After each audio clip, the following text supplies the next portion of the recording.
So today we're going to look at a couple resources as it regards to court records. And I'm standing here in front of the courthouse here in Wayne County, located in downtown Worcester.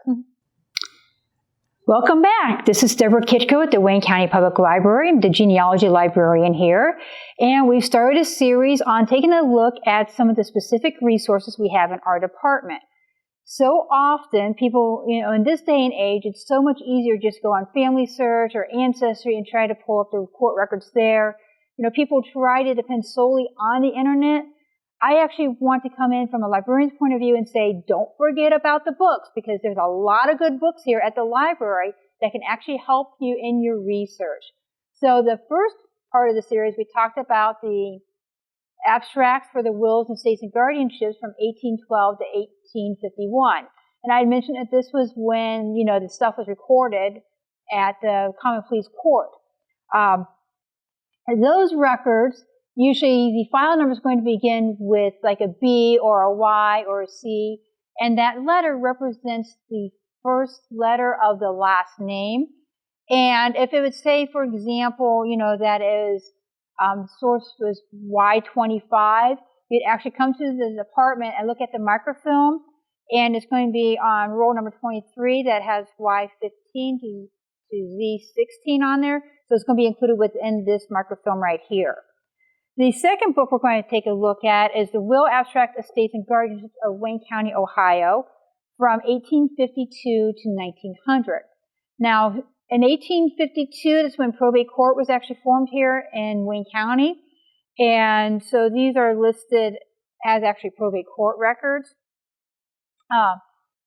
These numbers are going to just be digits only. You're not going to have a B or a Y or a C or a K in front of it. So, we're going to take a look at this book. This one, although it says it's Will, Abstracts, Estates, and Guardianships of Wayne County, Ohio, this book only includes abstracts of wills and the guardianships. It does not include abstracts of the estate papers. However, there is an index to the estate papers as well.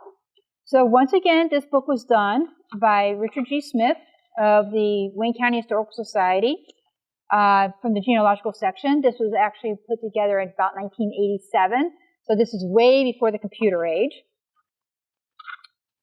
This one, in the very beginning, this is the index to the wills and estates. Now, you notice in the first book that we talked about from 1812 to 1851, it had all guardianships, estates, and wills all listed in one index. This one, the master index here, only includes the estate papers and the will. And once again, you'll go through, this is organized a little bit differently. If there is a will, you'll see over here in this side, for example, there's a Dan Acker, and it shows that the date is 93E. That means that this is an estate paper, and it's been probated about 1893. And the source number is number 8625.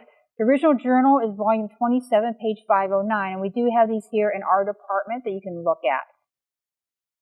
Now, unlike the other book, where this one gives an estate, there is no other section in here to give you an abstract of the estate. So that's about all the information you have on this Daniel Acker, who died about 1893, at least his probate is filed in 1893. Right above him, there's a Jacob Achenbach, and it shows 81W, which means that his will was probated 1881, and it is a will. And it shows that there's two numbers here. There's a 5599, which refers you to the microfilm, or you have a W9-133. That's referring you to the original Will Book 9, page 133, but that also refers you to another place in this book. So you want to go on over. So we're looking at Will Book 9, numbers 133. It's not the page number. This is just a number given here. And this one is actually on page 149. Here's Jacob Achenbach, Will Book 9, page 133. And it shows that it was probated on May 9th, 1881. It shows that the will was written July 6th, 1865. It gives you the executors. It gives you that his wife's name is Susanna. the daughter of Elizabeth, and a grandchild, Elmer K. Ann E. of Michigan. There's an Elmira, Mary M. George, all of Moreland, Franklin Township here in Wayne County, Ohio. So at least this gives you a clue. It also refers you back to number 5599. Once again, this is going to be for the complete estate papers on him, as well as the will. So you want to look in both the will book, as well as this number 5599. Sometimes the will may be slightly different in the two versions, or you may be able to read the will better in one book than the other book. The other section of this book includes a separate index for the guardians, and this index follows the master index to the estate and the wills. And here's the abstract of the guardianship papers. And this one is actually listed in alphabetical order, and it gives you the abstract right here, so you don't have to go anywhere else in this book. So we have a John Ames, who's deceased, is in number 1183. Eli, born December of 1845. There's Samuel, born November of 42. And Isaac Stauffer is listed as their guardian. And this is recorded in original Common Pleas Court Record, Court Journal 4 on page 8. One thing I do want to explain, when you're dealing with guardianships, when you're doing research, put your mind contemporary to the times that you're doing your research in. Guardianships back in the 1800s would refer to someone having, overseeing the financial welfare of the kids if there's property involved. So just because you have a guardianship, this does not mean that both mother and father have passed away.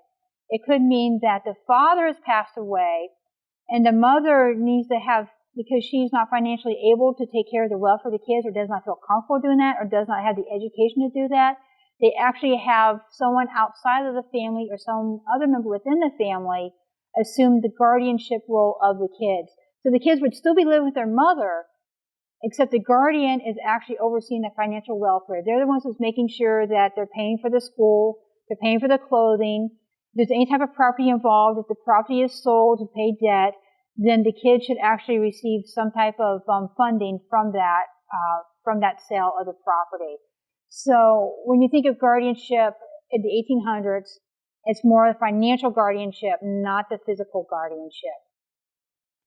So if you have any questions, feel free, once again, my email is dkitko@wcpl.info, or you can contact our department at 330-262-0916. Thank you.